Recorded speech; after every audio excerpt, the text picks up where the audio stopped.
as well for being a co-organizer of this event. So thank you. Welcome. Thank you very much, Lola, and good morning, good afternoon, good evening if you are from outside North America. So it's a pleasure to be here. Thanks for the invitation. I really appreciate it because usually, if I look at all the presentations I am delivering, most of them are around operations and technology. So today I'm going to talk about humans, which is certainly something that is also close to my heart. By the way, can you all see my first slide? Yes, no? Yes, we can see the slides. Okay, fine. So, yeah, we're going to talk about humans today. We're going to talk about talent, but also we are going to talk about performance. We're all under pressure right now, not just in the language community, but also in all industries. And it's a time that is both challenging and exciting. And I think the reason why I said that humans or the human edge was a topic that was close to my heart is because, as I put at the bottom of my slide here, if almost anything and everything can be replicated and automated by machines, the real strategy and the real advantage is human, actually. And every time I'm saying this sentence, well, most people don't disagree with me. They violently agree with me, actually. But it's of course a big challenge for all of us because we are all humans and we have to find our sweet spot in this changing world of business, or even in our changing life because of AI. So I'm not going to talk too much time, take too much time about myself because obviously LinkedIn is there with all the details. I just wanted to explain why I usually present also, and I'm working with a couple of LSPs because I'm mostly from the client side. So I started on the supplier side within LSPs and advertising agencies. But after 5 or 6 years, I moved to the client side, and I've been staying on the client side since then. But the one thing that is really in common in my journey is that I've always managed language from creation to localization, and of course from testing to delivery at the intersection between content, product, and technology. So that is why potentially and hopefully I'm still well connected to the language industry made of all the suppliers of services and solutions. And also the other reason why I enjoy working with the language industry is because for 18 years in my different jobs and roles, I worked in two companies that were buyers and sellers of suppliers of language services and solutions. So my team was acting as a buying team, but also as a selling team, which is very, very exciting. I know there are other companies doing that, like SAP, etc. But it's really nice because you are, of course, working with business partners, LSPs, etc. But you also have to sell, financially, but also psychologically. You have to sell language management to your own clients. So good place to be. On the agenda today, just to keep it rather short, so less than 1 hour, I wanted to focus on 5 key points. So these are the points hopefully you will take away from this presentation, from this session. It's all about positioning talent for performance. And I think that this is really a timely and hot topic, considering not just the pressure I was talking about, but also the opportunities that language professionals, and I'm not using translators or linguists on purpose. I will tell you why in a minute. I'm talking about language professionals. Uh, they all have those opportunities. It's not going to be easy, and it's not easy already today.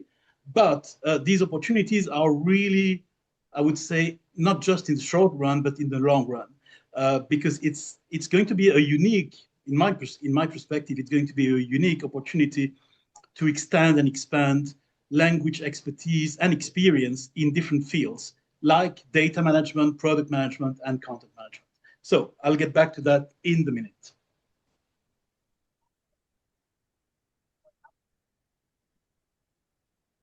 I see here. Thank you so much, Bruno. And I think we're ready for a couple of questions here. Mhm. Perfect. So I have a couple Absolutely. of questions related to this point. So what Yeah. is the framework you would suggest to language professionals to make a bigger impact? Yeah, that is certainly the most important question for that part of my presentation, because what I'm trying to suggest with this picture is that obviously we are all looking for value, because if there is no value, probably we don't have a job or we don't have something to do. The challenge is not to look at the value, but it's to get there. And I know from the past years, also about myself, so it's not just about the others, that obviously, creating value with, language management is not always easy, visible, recognized, etc. And I think that, what I personally experienced and what I did with my different teams working in language management was to change a little bit the framework, not to make it more complex, but to make it more, I would say, understandable and also valuable for the business around me. So it was not just about me and my team producing and delivering, but it was also about the context. So uh, what I came across quite a number of times in the past when I was working or reporting to senior leaders was that some of them, of course, were reluctant. They were skeptical about the role of language because I'm sure you heard that sentence many times before. Everybody speaks English, which of course is wrong, but okay, it's a sentence that has been around in many industries for a long time. But actually, I was lucky enough to also come across senior leaders who didn't think that way. I'm just putting here the quotes from two C-level executives. I never worked for them, so they're not my clients, they are not my previous colleagues. Two ladies, one from the telco industry and one from the cosmetic industry. And this is very interesting because recently they published, as they usually do, they published posts about different topics, but each time language was coming up.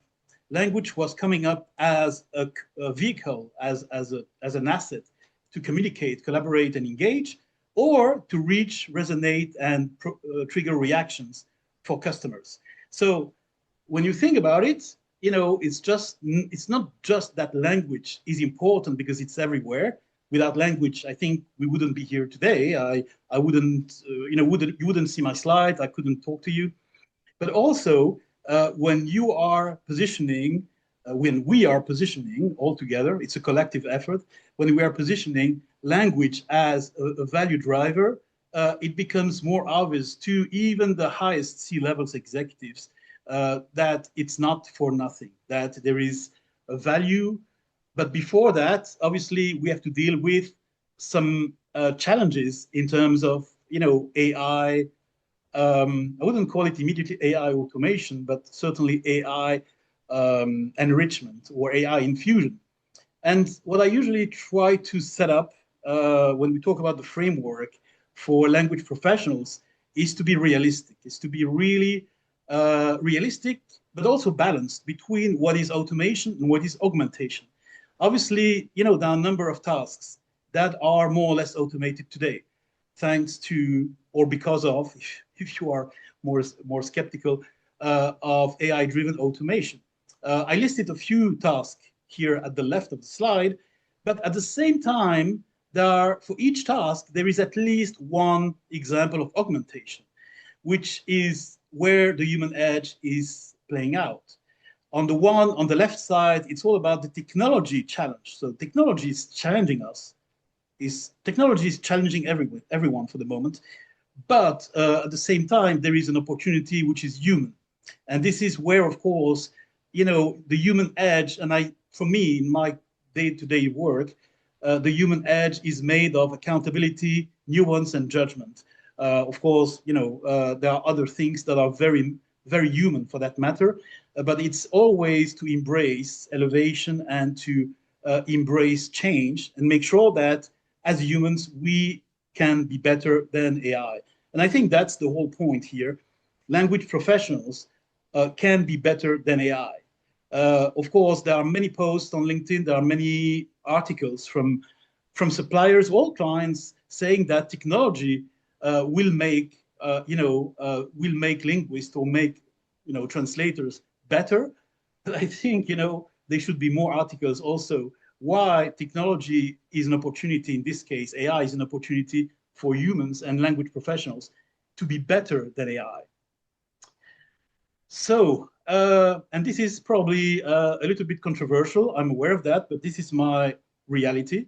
I don't say that it's the reality, but it's mine in different industries. It has been mine for the past 26 years when I've been on the client side.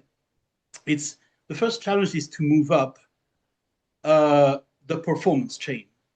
And obviously, I'm going to say that I stopped using the word quality a long time ago for a number of reasons, because around me, quality meant different things to different people. Quality was sometimes too subjective, sometimes it was too vague. And I realized that obviously most people were, of course, they were having different definitions, but those definitions were not going beyond what was what I would call correctness. So accuracy, relevance, fluency, all that is important. So don't get me wrong. I'm not saying here that quality should disappear, but I realized that specifically in client organizations, quality has become a term that is not always as efficient or impactful as it should be. So that's why I moved to another word, and I chose another word that is effectiveness, where content, and content for me is everything, a product, an application, a platform, whatever. Effectiveness is really where the content is doing its job. I know it sounds a bit silly to say that content has a job to do, but the reality is that if you are translating, if you are creating, if you are post editing a piece of content, it's because that content has something to do, which might be to sell, to inform, to educate, to support. Well, there are a number of different jobs that a piece of content has to do. And that's why this is where effectiveness comes to play, to resonate, and to really create the outcome that is expected. A few weeks ago, I was invited to another webinar that was organized by NLSP, by the way, and they used a very interesting analogy to make the difference between quality and effectiveness. They said that a car, let's say a Porsche in a showroom, it's quality because it's robust, it's nice, it looks great. A Porsche in a showroom is quality, but a Porsche on the road is effective because that's when the Porsche is proving its quality or is actually realizing its quality on the road when you drive your car. That's where, as a driver, if you drive a Porsche, you really see that obviously Porsche is a great car. It's more than just quality, it's effective. And of course, trust that we talk so much about now, rightly so, is coming when there is value that is created through and for reaction and performance on the final customers or the final users. This is where experiences are coming to play, or they are actually generated. So obviously, again, here, different types of experiences, multiple experiences sometimes. So it doesn't have to be one experience, but obviously you see the journey and this is my reality. I don't mean to say that everybody should agree with that or that everybody should find this relevant, but to move from intent to trust, there is also this move from quality to value, and effectiveness is definitely what should be in the middle of the chain, if I can put it like this, when we talk about performance. So now, after the performance chain, there is the value chain. And this is also something that may be seen as controversial, although this is probably less controversial than the other one.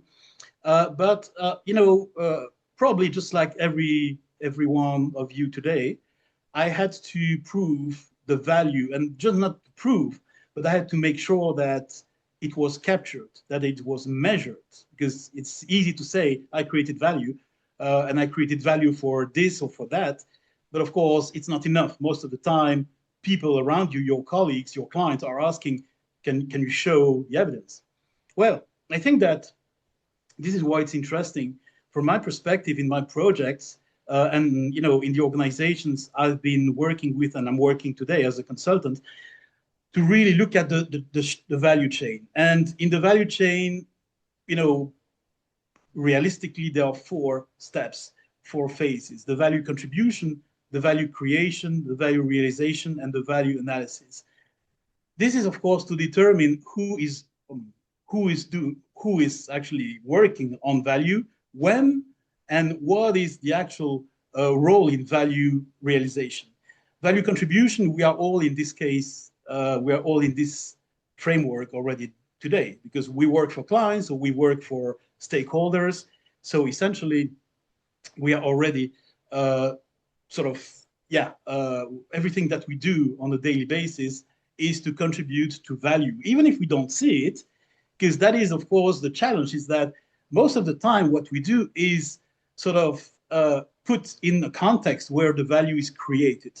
And obviously, this is something that I've always experienced, but now even more than before, when I was sort of when I was leading internal teams, it was obvious that I was already contributing to the value of the company I was working for because the work, my work and the work of my team was sort of leveraged by other teams, product management teams or content management teams or, even sometimes legal teams to actually, create the actual value. And there is nothing wrong about contributing to value, but it's just to be realistic that obviously value creation is where the evidence comes really more visibly or more obviously to many people.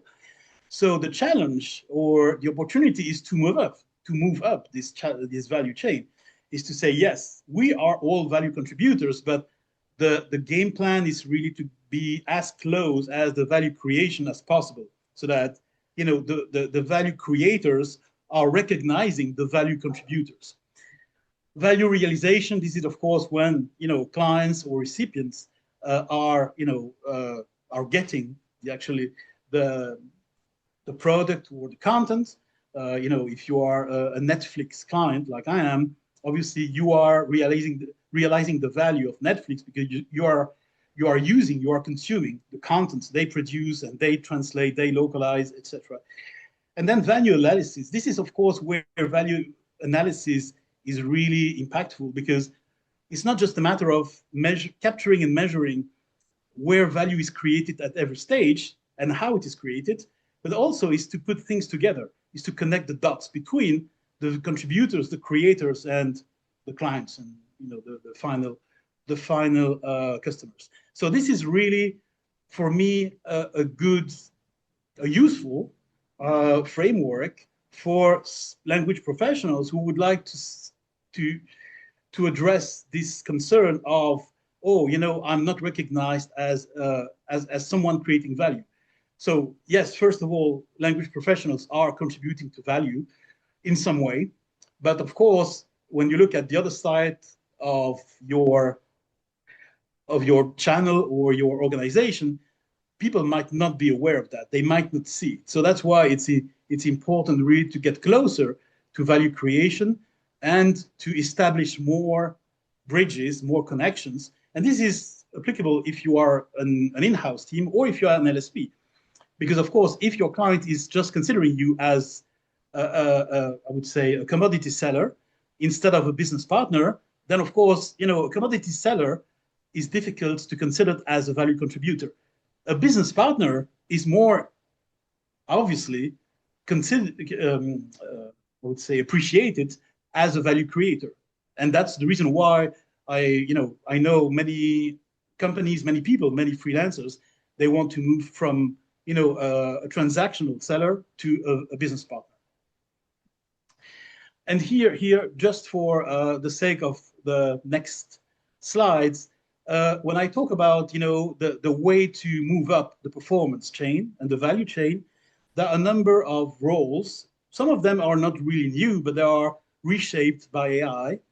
And these roles, which you find in green at the left, these roles are definitely, in my experience, and not just my experience, because I shared that with a bunch of people in the language industry, but also in the on the client side, that language professionals can bring value, can add value. Some of these roles are even critical, like language data managers.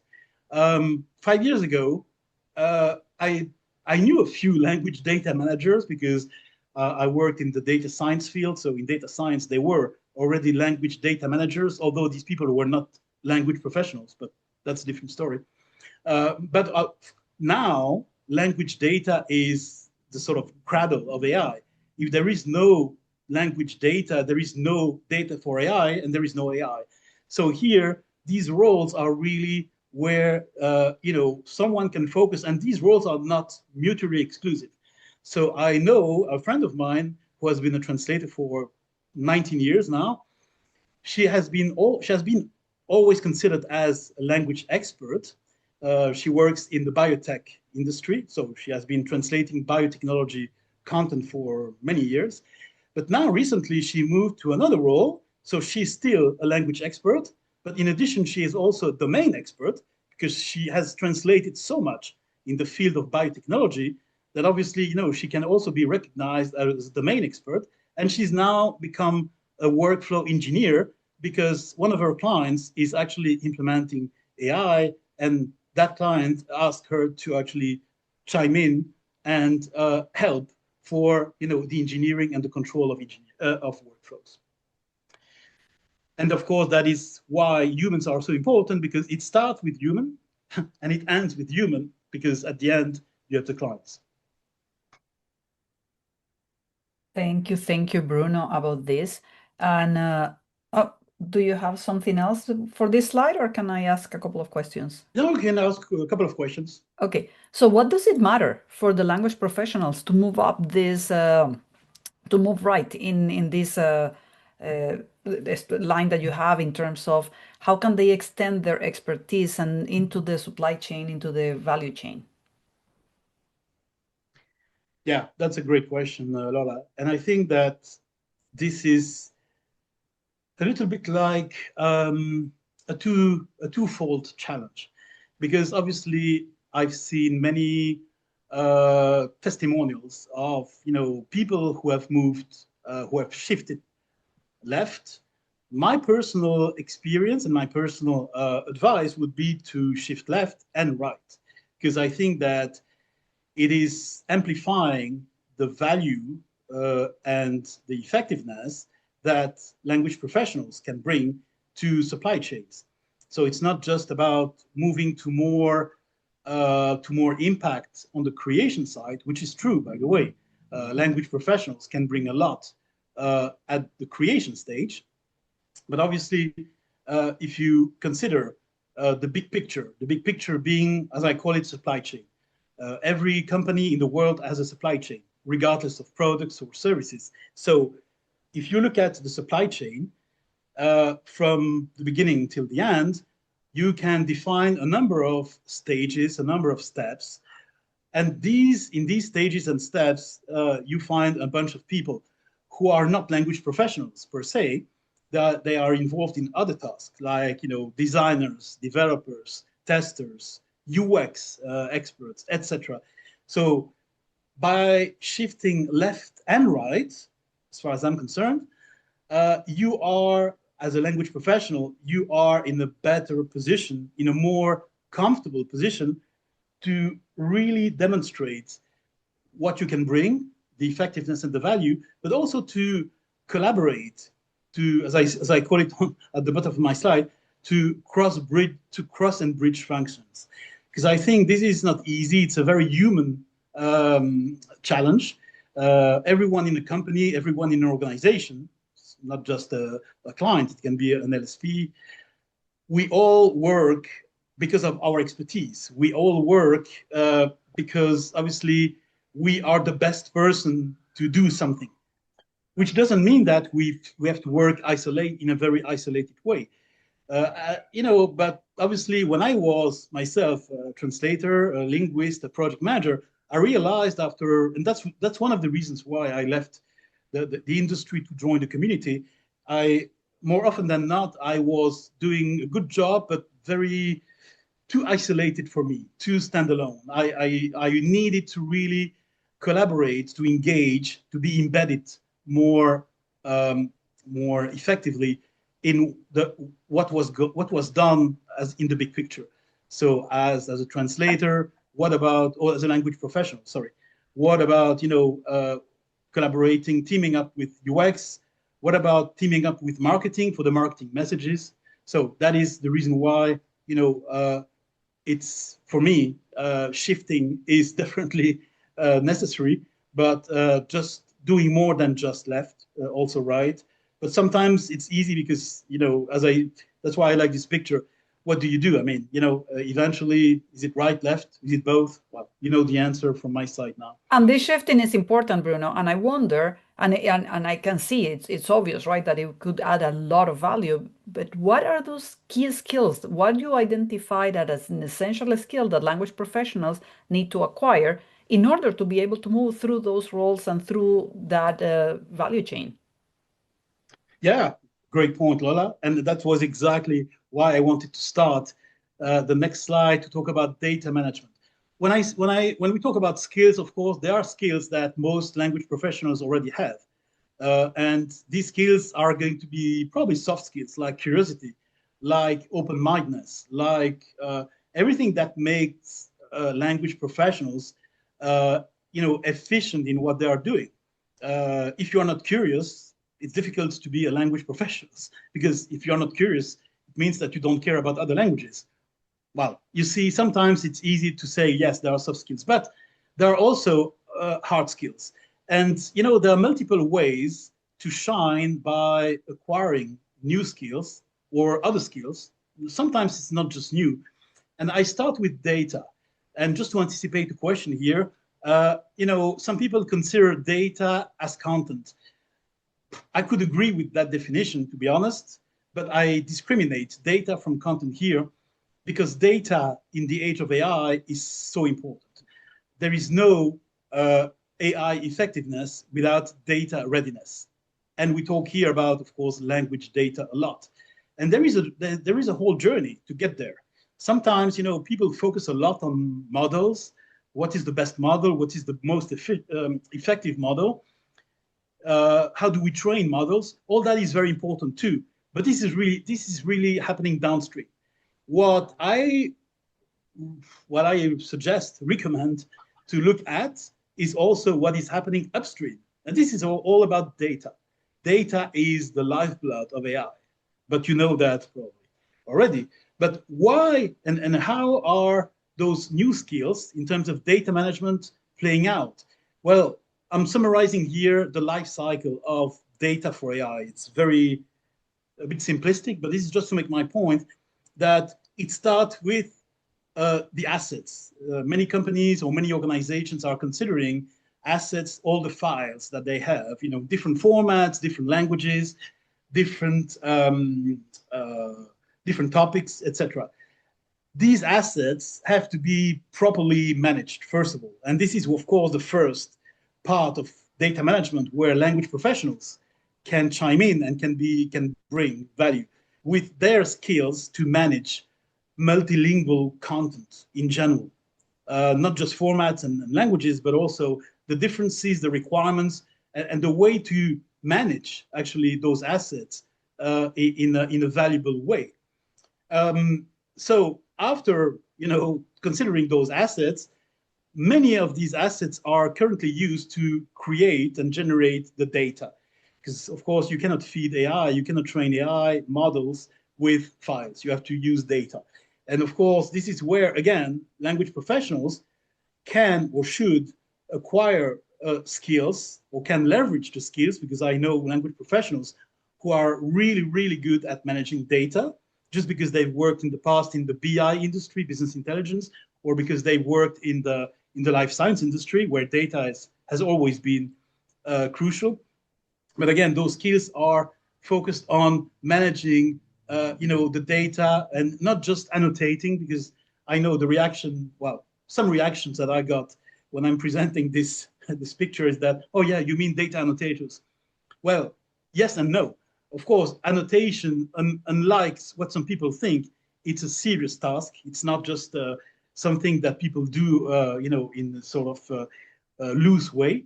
But data management is much more than that. So obviously, you have to clean up the data, you have to segment the data, you have to curate the data. Well, you have to validate the data. Data validation is a task where I see more and more language professionals, and this is great because data scientists cannot validate all facets of data. Data scientists have their expertise in data management, but most of them, I would say 99% of them, are not language professionals. So they need language expertise from language professionals. When this is done, then there is a prompt. And again, language is there. It's coming from data. So you making sure that prompting is a task, is a skill. Now it's considered by many, and I agree with that, as a skill, simply because, of course, when you prompt, it's more than just putting a few words in a field. It's not like Googling, your favorite or to find your favorite travel place or whatever with a few words. Prompt is very conversational. It has to be very accurate. One word of difference can decrease the effectiveness of the output by 50%. So one word. So who else can be really, can be better leverage that skill, which is, the language sensitivity, the nuance, as I said before. So prompting is really important too. And obviously, when you look at the very end of, what data produces is the content itself, which is generated. And I make a difference between generation and creation. Generation is really the raw output, which can be good, fairly good. I've never been impressed by any output that is so great that I don't have anything to say, but okay, it's probably my experience. So when we talk about, adjusting and enriching content, which is generated by the models, obviously this is of course where language professionals, due to their, or thanks to their skills and their experience in, making content truly resonating, making it truly effective. I'm using the word effective as well here in this case, can make a difference. Because at the end of the day, this sort of journey about data for AI is really, based on language management as a whole, different facets of language management. But at the end, what comes out of all that is what I call the language dividend. There is a language dividend in every process, but that needs to be, of course, identified. So I know some people might not see that very obviously, and I don't blame them. It's up to me, or it's up to us all together to really explain it and make it meaningful for people so that they can say, yes, language does matter. As I said before, those two C-level executives have done recently on LinkedIn. Excuse me, I need to drink a little bit. Well, there is another way for language professionals to shine with new or existing skills, which is to shine in product management. And this is why I speak a lot about supply chains, because not just because supply chains are in every company, in every organization. If there is no supply chain, there is a big problem, because it means that nothing is organized. So supply chain is the first sign of organization in a business, or in in a human society, I would say. So I just decided here to because probably some of you saw me present on that topic in greater detail, so I didn't have time for that today. But what I wanted to say is that if you summarize, or if you simplify the product supply chain between with the different steps, major steps, so discover, define, build, launch, and learn. For each step, I listed here, and this is again my experience, my reality, if you will, but I identified three areas of these major steps in project management where language professionals can bring a lot, essentially. I'm not going to dive into each of these various sub areas, but at the bottom in the gray zones, I also wanted to essentially list some tasks where I've been working with language professionals to introduce them, to embed them in the supply chain. So, for instance, I will give you the example of the define stage, where you have everything happening regarding making sure that the product is going to be built, is going to be developed properly. When we talk about user understanding, when we talk about user profiling, you need, of course, experience and expertise from language professionals, specifically because obviously it's about people. Products have to be purchased by people. So if you are not considering these people when you design or when you create a product, there is something wrong. Products are not creating for out of any context. It has to be really built for people.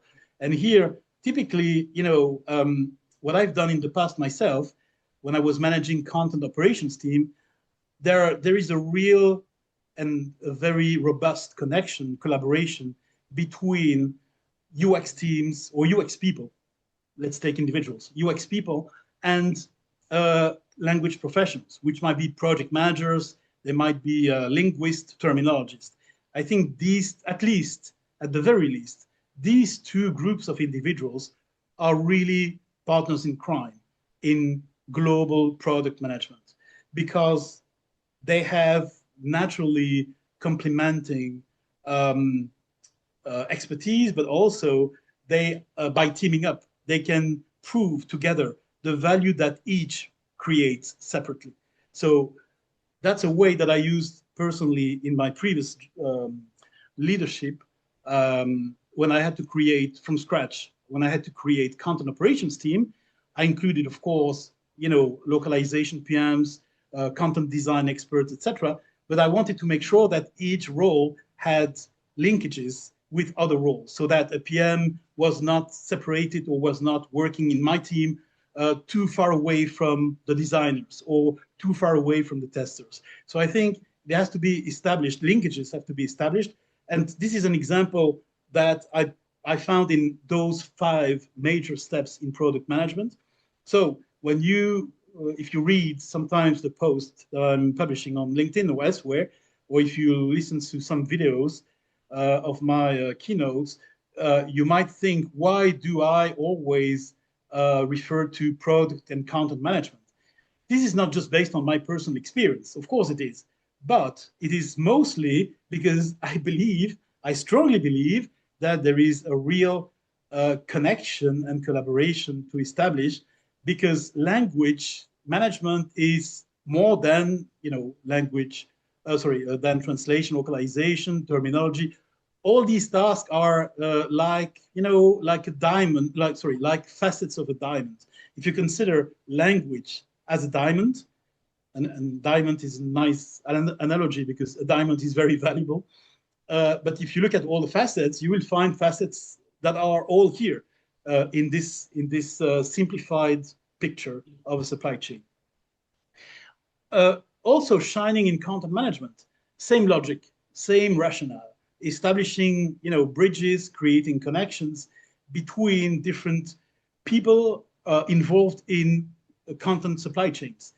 And this is a challenge for everyone, believe me, because, well, I'm not going to talk too much about me, but when I had to create content operations from scratch, teams from scratch, I had not just to define the processes, to define the job descriptions, etc., but also to define the supply chain, the supply chain underlying content operations, so that each step, each task was making sense when it had to make sense.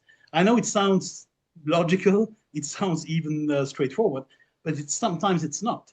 And that's the reason why sometimes in my current and previous discussions, I hear language professionals who are translators or project managers, they are hesitating to actually, dive deeper into content management, or they are a little bit reluctant to go to the content management area because they are not sure where to find a place.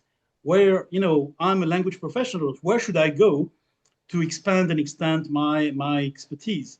I know it's not an, it's a difficult question, and that's why it's very essential for people willing to make the move to something bigger in product data or content management to look at the supply chain and to see where can I start, where can I first go, or who should I first team up with to actually start expanding my language expertise. So that is the summary of what I wanted to share here. Is start with the big picture, the supply chain, or the data management chain, and then you will find, even, well, of course you can go to Perplexity or ChatGPT. They will tell you a few stories, but the real story for me here is that there is a real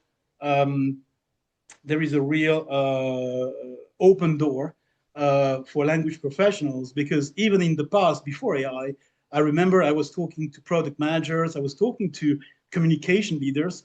I remember one of my manager who was an SVP product management. He was so glad that my team could provide more support to another direct report of him, so a colleague of mine actually, who was the director of product management. So I said, that's great. That's exactly what I wanted my team to be for. I wanted my team to be not just doing a good job, but making sure that the job and the value we were creating was infusing other colleagues, other stakeholders, etc. So just to finish on time, because I know that I'm good. Okay. So this is sort of a conclusion for today, and I call it developing language intelligence. Language intelligence, in the definition that I like, and which should be probably the most meaningful one, is really language intelligence is to identify, manage, and value Yeah. all facets. Oh, sorry. Yeah. Oh, I seems to me that I heard a voice, but anyway. So, language intelligence is really to identify, manage, and value every facet of language: creation, adaptation, validation. Can find a number of words, and for me, it's why is it important to develop language intelligence today? Because for me, it's one of the best ways to move realistically with AI. Because if we do that, we're not going to be overexcited or overscared. We're going to combine common sense and business sense. So common sense, it is what's logical. Business sense, it's what's valuable.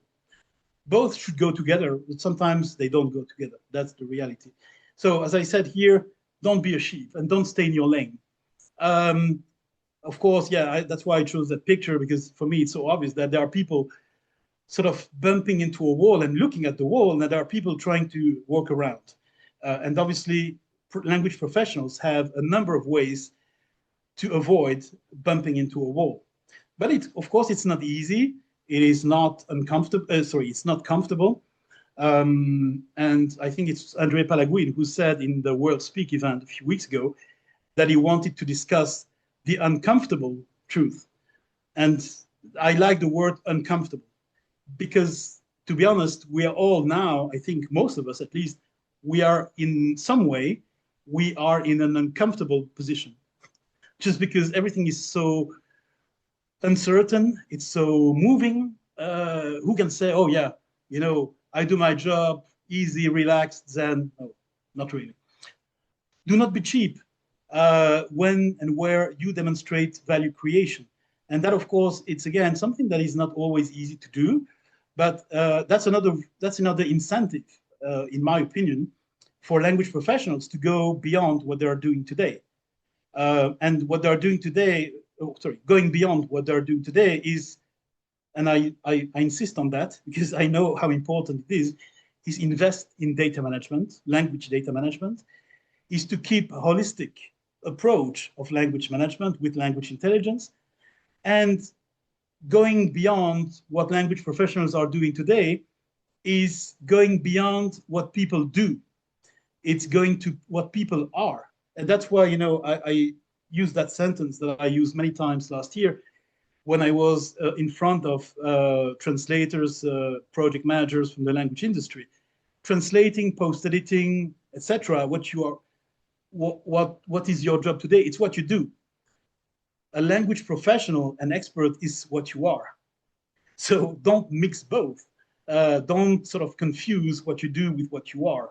It's really important to really have an open mind, but well, nearly all language professionals I've been working with in my life are very open-minded, so I have no doubt about that. But it's really also make a self-assessment, if you will, between what you do and what you are. So, and then of course, lean in business processes. So this is of course, if you are in supplier and if you are struggling with some of your clients, or if you are working with difficult clients and they don't want to consider you as a business partner, they want to keep using you as a transactional sellers. Yeah, but then, the first thing that I would recommend is ask kindly, respectfully, gracefully, ask to know more about their business processes. Because in my experience, it's a good way to unblock some difficult conversation if you see as a client, because I've been in there for so many years, every time I had a partner or a potential business partner in the language industry asking me, what are you doing? What are your issues? I said to myself, these guys, they are good because they think about me. Thank you. Thank you so much, Bruno. This was phenomenal. And thank you for bringing up the awareness of keeping top of mind the importance of a supply chain, a value chain at the center of our processes. We have to have processes, right? So thank you for that. And the differentiation also between what we do and who we are. It's so critical, right? And what is the value that we are adding and how we are differentiating ourselves. So we do have 7 minutes or so, and we could stay a little bit longer if the people here would like to stay to ask the questions. I see a few in the chat first. Okay. And I would like to call first Anne. Anne, do you want to ask the question yourself? I could read it, but I think it'd be better if you have 2 comments in the chat. So if you want to make those comments. And they go together with Christina, what she put. She said, Yes. I am a freelancer, so I represent the freelancers who work with a number of LSPs. Many times when we get projects on our table, we immediately see the workflow issues and why we got into those unmanageable projects. We know intimately, and we can say, and we can tell, and we can give examples and constructed feedback. Most of the time, the agencies would say, oh yeah, we want your feedback. But yeah, we stopped the project because it's too expensive now, and thank you for your feedback. And then they close the door. We're gonna study that internally. And I say, okay, excuse me, I gave you all this feedback. I can give you more feedback. We can discuss together, but we are not welcome at the table. How do we do for you, LSP owners, and for us? How do we collaborate better to improve iteratively those resources like style guides, transition memories, and everything that makes automation more reliable? How can we better collaborate? This is my question. Well, thanks a lot, Anne. I'm not surprised to get a question like this from you. Thanks. Well, when I worked with a couple of LSPs last year, they were facing the issue that you were just describing. So being out of the table, being out of the room, not even in the same room, but okay. And I said, well, of course, that always, I've never been somebody like that, but on the client side, you have people who are pretty arrogant. They think they know everything, etc. But in my experience, you still have quite a number, and the majority of people on the client side who are going to be opening the doors if they understand really what those suppliers or freelancers are doing. I think a lot of reluctance, a lot of pushback is coming from ignorance. It's coming from ignorance because indeed, there is so much, and this is a very old story. Since I started in the 1990s, when I was a project manager or a translator, I was seen as just somebody selling fruit in the grocery shop. I was just pushing the products and I was pushing the content. But that's the reason why I moved to the client side, because one day I got a call from one of my clients at that time saying, Bruno, it looks like you know more than just what you are doing now. What you are doing was just to deliver some files in different languages. But I'm sure that you can help because my team is struggling with other things. And that's the first time 26 years ago that I started using the famous word supply chain. That I said, rather than just discussing concepts up in the air like creation, workflows, as you said, this is a very good example, workflows, the processes. If you don't put that in the context of a supply chain where it has to be organized, the first reaction from some people I know on the client side would be, oh, I didn't know how to organize it like that. Some people on the client side believe they have a supply chain for products or content, but they don't. They have a bunch of tasks, but it's not a supply chain. A supply chain is something that is organized, connected, and if going to effectiveness and value. And that's why this is a problem for many LSPs. Well, many, I don't know the percentage, but for a number of LSPs and freelancers, is that there are value contributors, but low-level value contributors. So clients or agencies for freelancers, they just take the deliveries and they just put that in something in their organization, which might not be a supply chain. So my first advice would be, yes, open the door by asking the simple question, can I help you in your product or content supply chain? You will have two types of reaction. You will have the open-minded clients who will say, oh yeah, that's a good idea, let's do this. And then gradually you can dive deeper in supply chain. Or of course, you will have some people pushing back, but okay, you can bring the horse to the river, but you cannot force it to drink. So. Yeah, thank you, Bruno. And I think, Anne, that collaboration, the first step before collaboration is communication, effective communication. Sure. So doing that and never giving up and expressing if maybe sometimes we miss information when we communicate via email, right? Maybe placing a phone call, looking at the different ways that you can communicate with that client and see how that collaboration can become a better one. Yeah, and Lola, I would say, sorry, a quick point. Yep. I would say that it's also about language. Use the right language. Exactly. Because if you use buzzwords, if you use terms that are not appropriate, as you said, communication will not happen. And I can give one example, and I know it's a famous one, but I still can use it, which is when you ask a client, what are you doing? What is your business issue? Don't say, I can educate you. No, educate a client, that's it. That, kids can be educated, students can be educated, but business clients, they can be enlightened, they can be explained. Yes, let me explain, let me help you, but not let me educate you, because I had that in the past myself. And I said, educate, well, this is pretty arrogant, You can be bold by saying, let me help you, that's bold. And they can be influenced as well, right? That leadership is one of the skills that is extremely important, and having the agency for the independent translator, having the agency of the work that you do and what you know, right? And that you can influence and support that client. Exactly.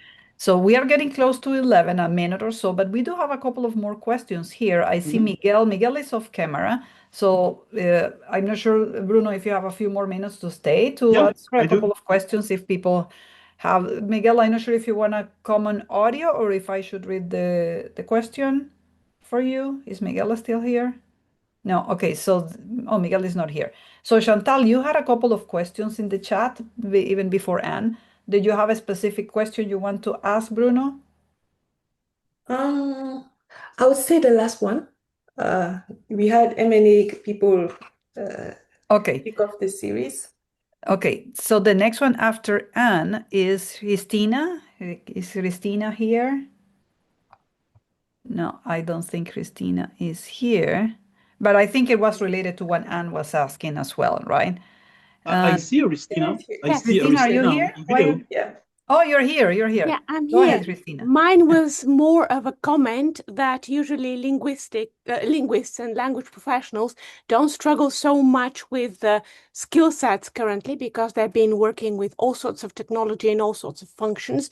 What they very frequently struggle with is their expertise or transferable skills being recognized by other stakeholders who know absolutely nothing about localization. So basically my question would be, and this is also relevant to retention because now we have issues with language, with retention of our linguists.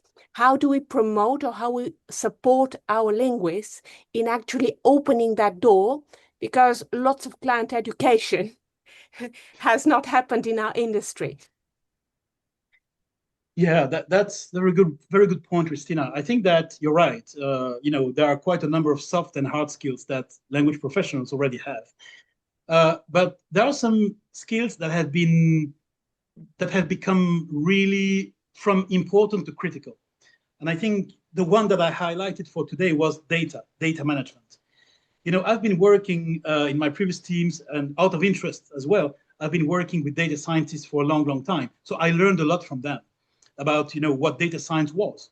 Of course, yeah, as a linguist, it might not be so obvious, okay, why should I spend time on data management? But I think that the way to open the door is exactly, and I know it sounds like opening an open door, but it's like, collaborating, engaging, being embedded in a broader context. Because, that's what I did when I created my previous teams. I put different profiles in one team called content operations, but there were linguists, project managers, data scientists, UX. I just said, okay, you are all part of one team, just like, okay, I'm your leader, but that's not important. What is important is how you connect with each other. Because if you connect, you are going to learn from each other. So there is nothing mutually exclusive. A UX person is not excluding a linguist. A linguist is not excluding a data scientist, and so on. So you have to find, I'm going to say, the data points, if I was using data, but you have to use sort of the connecting points and learn from these people. Because I think it's much more efficient than, reading books about data management. I think, you can read, of course, there are dozens of books about, data for AI, how to manage data for AI, and blah, blah, blah. Fine, okay. But personally, I recommend more practical learnings in this case, which is to engage and embed and open the door, because you kill two birds with one stone. You learn, and you are getting in the room and potentially also at the table. Yeah, thank you so much, Bruno. I think we are going to wrap it up here. Unless Chantal, did you have your last question? You wanted to ask your comment? I'm good. I just wanted to ask Bruno how you can link talent strategy with how it can influence companies' perceived value. I'm not sure I understood the beginning of your sentence. The thing is, M&A people, that they're going to close the series, and we know they look at numbers, right? They look at your financial numbers this year. Mm-hmm. Like, how does your talent performance, how does it affect the company's value? At that point, is there still... Yeah, that is a very good question, actually.